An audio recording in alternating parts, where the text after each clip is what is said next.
2 weeks before my surgery, my son called to ask if I could watch his kids for the entire month of August. I remember standing in my kitchen when he said it, holding a glass of water I'd forgotten to drink, staring out at the backyard where his father and I had planted a rose garden 22 years ago. Half of it was still blooming. The other half had gone wild since Gerald passed. I told my son I couldn't. I had a hip replacement scheduled for August 11th. My orthopedic surgeon had been pushing me toward it for 2 years, and I'd finally stopped being stubborn about it. I was 67 years old. I had bone-on-bone deterioration in my left hip, and some mornings I couldn't make it from the bedroom to the bathroom without stopping to grip the wall. My son said, "Can't you just reschedule it, Mom?" I thought I'd misheard him. "The surgery?" I asked. "You've been putting it off for 2 years anyway," he said. "What's a few more weeks? Brianna has that conference in Austin, and I've got the Chicago project. There's nobody else." I want you to understand something about my son before I go any further. His name is Daniel. He's 39 years old. He works in commercial real estate and makes more money in a month than his father made in a year at the pipe factory. He has a beautiful home in a suburb of Columbus, a wife named Brianna, who runs her own event planning company, and 2 children, Cooper, who is 5, and Maeve, who just turned 3. I love those grandchildren more than I can put into words. Cooper calls me Grandma Lou, short for Louise, my middle name, though no one has called me that since my own mother died. Maeve still mispronounces it and calls me Grandma Woo, which makes me laugh every single time. I used to drive 40 minutes each way every Tuesday and Thursday to pick Cooper up from preschool and take him for ice cream before Brianna got home. I did that for 2 years straight without being asked twice. I'm not telling you this to make myself sound like a saint. I'm telling you because context matters. Because when someone asks you to postpone major surgery to provide free childcare, you deserve to know the full picture.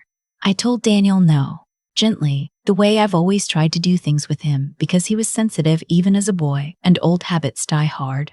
I said my surgeon had already pushed the date twice due to OR scheduling and that if I pushed it again, I'd lose my spot and likely my insurance window.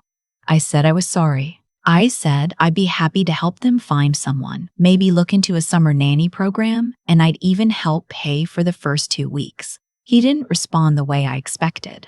There was a long pause. Then he said, "Fine, Mom, I'll figure it out. I always do." And he hung up. I stood there holding my phone for probably 2 full minutes. The refrigerator hummed. A cardinal landed on the feeder outside and left just as fast. I kept thinking he'd call back. He didn't. I told myself it was stress. The Chicago project, the conference, 2 small kids, the usual pressure of being in your late 30s with too much on your plate. I told myself he'd call in a day or 2, embarrassed, and we'd laugh about it a little. He didn't call in a day or 2. He didn't call in a day or 2. He didn't call in a day. In those 11 days, I learned what it feels like to reach for the phone 100 times and put it back down.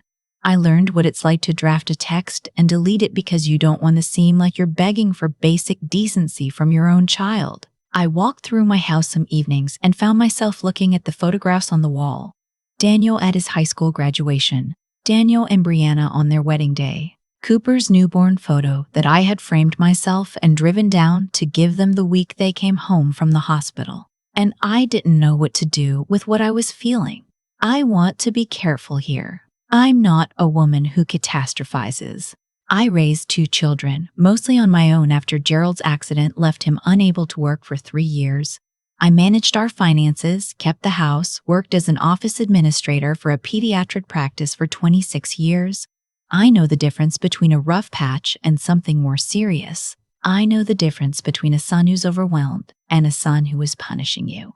This felt like punishment. My daughter Sandra called me on the 9th day. She lives in Portland and we talk every Sunday. But she'd heard something from Daniel. I don't know exactly what, and she called on a Wednesday, which meant she was worried. She asked how I was doing. I said fine. She asked about the surgery prep. I told her I'd started the pre-op appointments and that everything looked good. Then she said, quietly, "Did Danielle say something to you?" I told her what happened. There was a silence on her end that I recognized. It's the silence she's had since she was 12 years old and trying to figure out how to say something without making things worse. "Mom," she finally said, "he told me you refused to help them." Refused. That was the word. Not that I had surgery, not that I had a medical reason, that I had refused. I didn't sleep well that night. I lay in the dark in the bedroom I'd shared with Gerald for 31 years, and I thought about all the ways I had never refused. I thought about the $23,000 Gerald and I had given Daniel for his down payment on the Columbus house, money we'd been saving for a trip to Italy we never ended up taking. I thought about the 14 months I'd driven Cooper to preschool twice a week. I thought about Thanksgiving of 2021, when Brianna's mother was visiting and they needed an extra bedroom, and I drove 40 minutes to sleep on Sandra's pull-out couch for 4 days without a single complaint because I wanted them to have a nice holiday. I thought about the summer Daniel turned 16 and got into serious trouble, the kind of trouble I've never spoken about publicly because it's his story, not mine. And Gerald and I spent nearly $8,000 on lawyers and counseling and never once made him feel like a burden. We just loved him and handled it and moved forward. That is what you do. That is what parents do. I did not postpone my surgery. August 11th came and my neighbor Patricia drove me to the hospital at 5:30 in the morning. Patricia is 71 and has been my neighbor for 18 years. She brought a thermos of coffee and a paperback novel, and she sat in that waiting room for 4.5 hours without complaining once. When I came out of recovery and I was still groggy and a little weepy, the way anesthesia sometimes makes you, she was right there. She held my hand and said, "You did great, Lou. You did just great." Daniel did not call. Not that morning, not that afternoon, not for 3 days after my surgery. Brianna sent a text on the second day. It said, "Hope the surgery went okay." No punctuation at the end. No follow-up.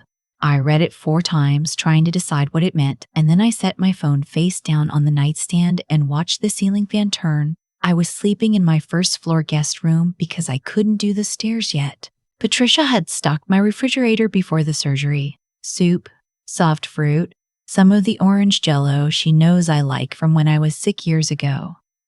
Sandra had ordered me a meal delivery service for 2 weeks and called every morning at 8:30 to check in. My friend Gwen from the pediatric office, retired now like me, came over on day 3 with a casserole and sat with me for 2 hours while we watched old episodes of a British baking show we both love. I had people. I want you to know that. I was not alone in the way that mattered most. But there is a specific loneliness that comes from your child's absence. It doesn't matter how old you are or how self-sufficient you become. It sits in a different place than other loneliness. It sits somewhere behind your sternum, a little to the left, and it has a sound like a door closing in an empty house. Daniel called on day 4. I answered, because I always answer. He asked how I was feeling. I said I was sore, but the doctor was pleased with how things looked. He said good. There was a stiffness in his voice. I recognized. It's the voice he uses when he's done something he knows was wrong, but isn't ready to say so. Then he said, "We ended up hiring a nanny for the month, a college girl. It worked out fine." I said I was glad to hear it. "It was expensive," he said. I didn't respond to that. "I just think," he started and then stopped, started again. "I just think that you're not as available as you used to be, and we need to know that we can count on you." I had been a mother for 39 years. I had been a grandmother for 39 years. I had been a grandmother for 5. I had spent the better part of a decade reorganizing my retired life around their schedule, their needs, their emergencies. I had never, not once, made my son feel like a burden. And I was 4 days out from a hip replacement, still sleeping on the ground floor, still needing to hold the wall when I walked to the bathroom in the morning. I said, very calmly, "Daniel, I had surgery 4 days ago." "I know that," he said. "I need you to think about what you're saying to me." Another pause. "Then I'm just being honest." We ended the call shortly after. Not in anger exactly. I was too tired for anger. More in the way that you close a book when you realize the story isn't going the way you hope. I lay there in the guest room in the quiet afternoon light, and I thought about honesty. I thought about all the honest things I had never said to him over the years. I thought about how honesty is easy when you're the one setting the terms of the conversation. The weeks that followed were strange. Danielle and I spoke, but carefully, like two people walking on a floor neither of us was sure would hold. Brianna stopped texting me the little updates she used to send. A photo of Maeve in a puddle. A video of Cooper learning to ride a bike. Those had been the small currency of our relationship, and I hadn't realized how much I'd counted on them until they stopped. I recovered from my surgery. It went well, as these things go. By mid-September, I was walking without a cane. By October, I was back to my Tuesday morning walks around the reservoir with Patricia. My hip still aches when rain is coming, but I knew it would. The doctor said that was normal. In October, something happened that I didn't expect. Cooper called me. Not Danielle. Not Brianna. Cooper, 5 years old, using Brianna's phone, apparently without her knowing, because when she realized what was happening, I could hear her in the background, saying his name in that startled mom voice. He said, "Grandma Wu?" I almost corrected him. Then I didn't. He said, "Are you better now?" From the hospital? I told him yes, I was much better. Thank you for asking. He said, "I drawed you something. Can I send it?" A few minutes later, my phone buzzed with a photo. It was a crayon drawing on notebook paper. A woman with yellow hair, I've been gray for 15 years, bless his heart, standing in front of what I assume was meant to be my house, which in the drawing had a purple roof and 3 enormous windows. Across the top, in the unsteady letters of a child just learning to write, it said, "I miss you, Grandma." I sat with that drawing on my phone for a long time. I thought about what it means to be loved by someone who doesn't yet know how to be strategic about it. Cooper wasn't sending me that drawing because he needed something. He wasn't calculating. He just missed me, and he found a way to say so. The only way a 5-year-old knows how, with purple crayon and a misspelled word, and the whole uncomplicated weight of his small heart. I cried. I'm not ashamed to say it. I sat in my kitchen in October with the rose garden half visible through the window, and I cried in a way I hadn't let myself cry since Gerald's funeral. Not from sadness exactly, from something closer to relief. I had spent the summer afraid that I'd miscounted something, that all those years of showing up had added up to less than I thought, that the love I believed I'd built with my son was thinner than it appeared. Cooper's drawing didn't fix any of that. It didn't resolve the conversation with Danielle or clarify what came next, but it reminded me that love in a family doesn't travel in one direction. It doesn't belong exclusively to the people with the most leverage. I called Sandra that evening and read her the message on the drawing. She laughed and then she cried a little too. And then she said, "Mom, you know none of this is your fault, right?" I told her I was working on knowing that. "Work faster," she said. And I laughed for the first time in a long time. I have been thinking since then about what I want the rest of this to look like. I'm 67 years old. My hip is healing. I have a good life, a small one, maybe, by some measures, but mine. Patricia and I walk on Tuesdays. Gwen comes for dinner on the occasional Friday.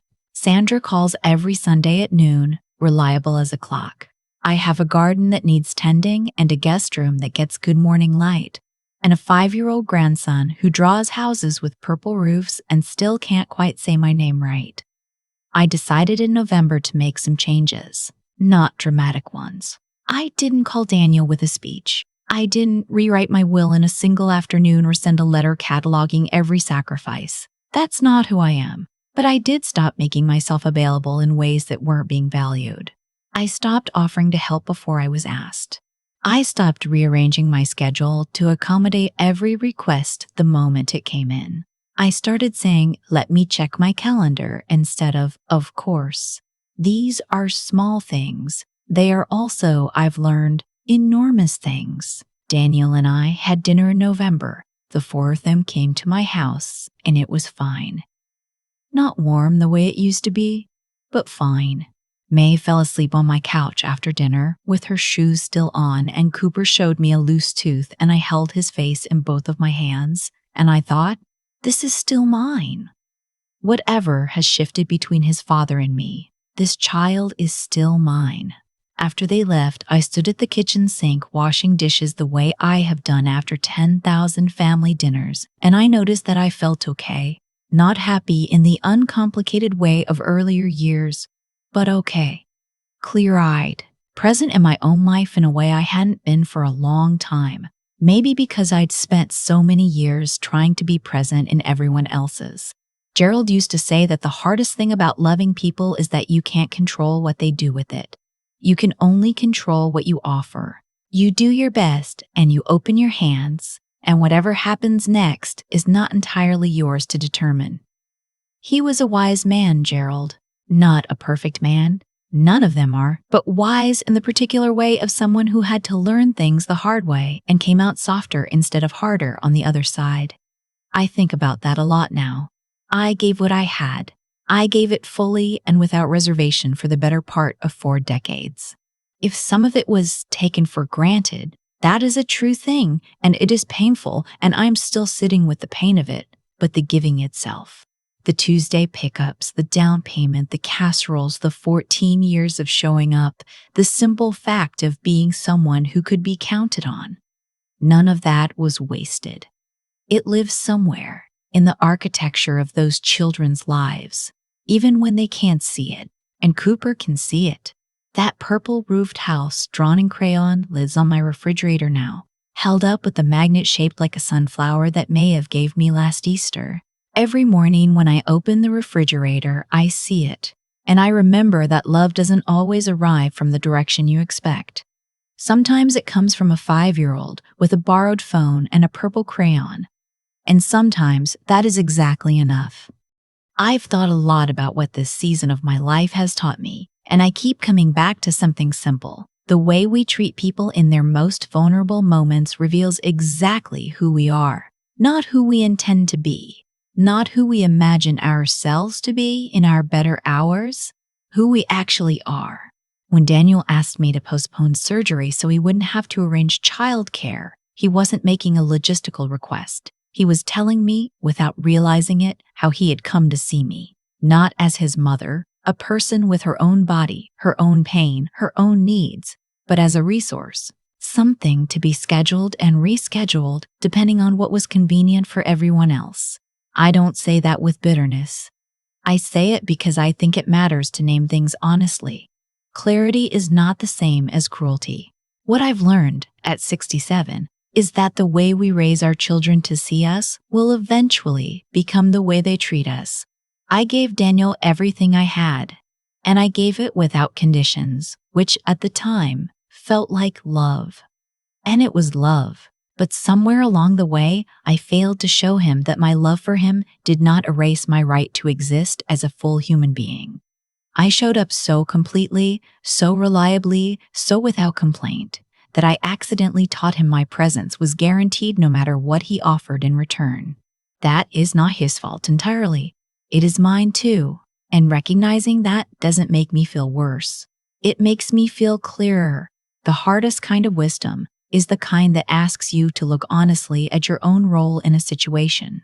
It's much easier to be only the wronged party. But I have lived long enough to know that real understanding requires you to hold both things at once. Yes, what he did was hurtful, and yes, I contributed to the conditions that made it possible. What I am choosing to do with that understanding is what matters now. I am choosing to be more honest. With Daniel, with myself, with the people I love. I am choosing to say, let me think about that instead of course. I am choosing to receive care as naturally as I'd always given it. From Patricia, from Sandra, from Gwen, from a 5-year-old boy with a purple crayon who didn't need to be taught to love me. He just did. Courage, I think, is not the absence of fear. It's doing the honest thing even when the honest thing is inconvenient or uncomfortable or risks disappointing someone you love. I was afraid for a long time that saying no would cost me my son's affection. What I've learned is that affection built on a mother's unconditional compliance is not the kind worth keeping at any price. The life I want now is smaller in some ways, and larger in others. Smaller in obligation, larger in honesty, fuller in the quiet dignity of knowing that I showed up for myself when it mattered most. On a Tuesday morning in August, in a hospital waiting room with a neighbor who brought coffee and a paperback and stayed the whole time without being asked twice. That is what love looks like when it's real.